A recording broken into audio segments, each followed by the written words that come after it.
کہا جاتا ہے کہ عباسیہ حکومت کے آخری دور میں ایک وقت وہ آیا جب مسلمانوں کے دارالخلافہ بغداد میں ہر دوسرے دن کسی نہ کسی دینی مسئلے پر مناظرہ ہونے لگا۔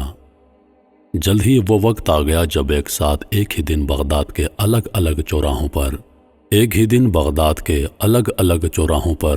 الگ مناظرے ہو رہے تھے۔ پہلا مناظرہ اس بات پر تھا کہ ایک وقت میں سوئی کی نوک پر کتنے فرشتے بیٹھ سکتے ہیں۔ دوسرا مناظرہ اس اہم موضوع پر تھا کہ کوا حلال ہے یا حرام۔ تیسرے مناظرے میں یہ تکرار چل رہی تھی کہ مسواک کا شرعی سائز کتنا ہونا چاہیے۔ ایک گروہ کا کہنا تھا کہ ایک بالشت سے کم نہیں ہونا چاہیے، اور دوسرے گروہ کا یہ ماننا تھا کہ ایک بالشت سے چھوٹی مسواک بھی جائز ہے۔ ابھی یہ مناظرے چل رہے تھے کہ ہلاکو خان کی قیادت میں تاتاری فوج بغداد کی گلیوں میں داخل ہو گئی اور سب کچھ تہس نہس کر گئی۔ مسواک کی حرمت بچانے والے لوگ خود ہی بوٹی بوٹی ہو گئے۔ سوئی کی نوک پر فرشتے گننے والوں کی کھوپڑیوں کے مینار بن گئے جنہیں گننا بھی ممکن نہ تھا۔ کوے کے گوشت پر بحث کرنے والوں کے مردہ جسم کوے نوچ نوچ کر کھا رہے تھے۔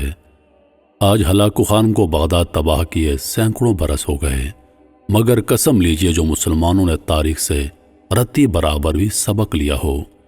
آج ہم مسلمان پھر ویسے ہی مناظرے سوشل میڈیا یا اپنی محفلوں، جلسوں اور مسجدوں کے ممبر سے کر رہے ہیں کہ داڑھی کی لمبائی کتنی ہونی چاہیے، یا پھر پاجامہ کی لمبائی ٹخنے سے کتنی نیچی یا کتنی اوپر شرعی اعتبار سے ہونی چاہیے۔ مردہ سن سکتا ہے یا مردہ نہیں سنتا؟ امام کے پیچھے سورہ فاتحہ پڑھنا جائز ہے کہ نہیں؟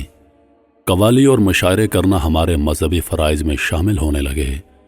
فرقے اور مسلک کے ہمارے جھنڈا بردار صرف اور صرف اپنے اپنے فرقوں کو جنت میں لے جانے کا دعویٰ کر رہے ہیں، اور دور حاضر کا ہلاکو خان ایک ایک کر کے مسلم ملکوں کو نیست و نابود کرتا ہوا آگے بڑھ رہا ہے۔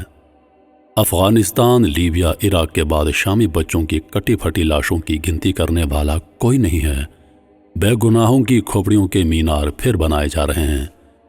فلسطین اور کشمیر کی حالت ایسی ہے کہ زاروں کو رو کر بھی دل ہلکا نہیں ہوتا۔ آدم علیہ السلام کی نسل کے نوجوانوں، بوڑھے اور بزرگوں کی لاشوں کو کوے نوچ نوچ کر کھا رہے ہیں، اور ہوا کی بیٹیاں اپنی عصمت چھپانے امت کی چادر کا کونا تلاش کر رہی ہیں، اور ہم خاموشی سے اپنی باری کا انتظار کر رہے ہیں۔ اگر ہم انہی بے معنی باتوں میں الجھے رہے تو دشمن نے یہ نہیں دیکھنا کہ کس کی داڑھی چھوٹی ہے اور کس کا پاجامہ ٹخنوں سے نیچے ہے۔ جنگ میں دشمن کی گولی شیعہ، سنی، دیوبندی، اہل حدیث حیاتی مماتی کا فرق نہیں کرتی۔